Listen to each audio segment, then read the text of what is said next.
What is the secret? What do you know that the rest of us don't know? Look at you, serene, realized, content, with no conflict. No. How have you managed it? What is it? I've never had conflict in my life. No conflict? At all. It must be almost unique among human beings, if that's so. It's not because of circumstances. It's not because I was protected. It was not because of any outside influence that kept me safe. But I think it was a realization that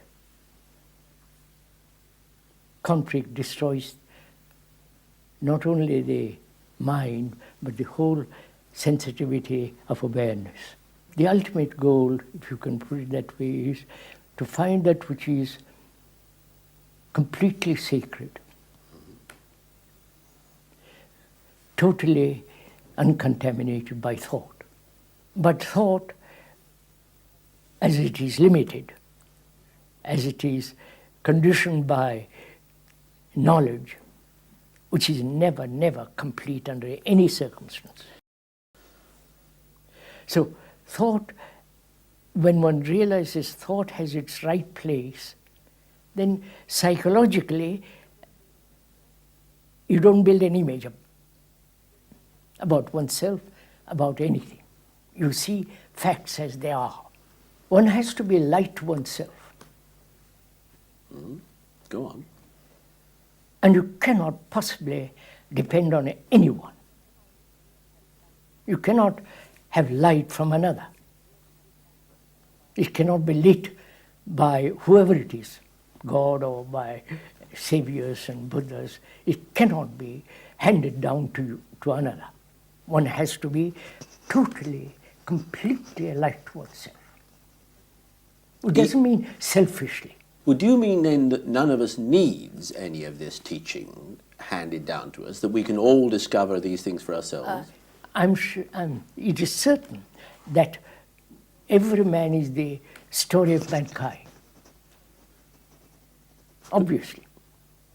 And if one knows how to read oneself, the story of oneself, which is very complex, which needs a great deal of attention, a mind that doesn't distort facts, what is actually written, see. That such an attentive, sensitive awareness, that's easy to cultivate, easy to have, then one can read about oneself without any illusion. Because you say you will never be put under pressure, and indeed I can see and understand that. One has to look at you or read you or listen to you to know that. But what about the rest of us?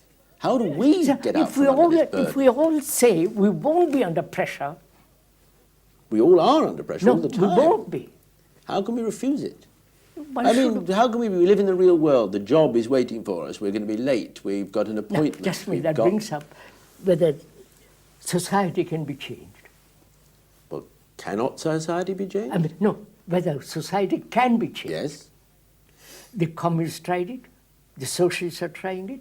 Various systems are trying to change society. Yes. Now, what is society? It's an abstraction of our personal relationship. Now, if our personal relationship changes radically, society changes. But we are not willing to change. We admit wars, we accept all this terrible state of existence. Yes, we do. We do. How do we stop it? No, revolt against it. But not revolt in the sense become a communist or all that kind of stuff. That's psychologically revolt against it.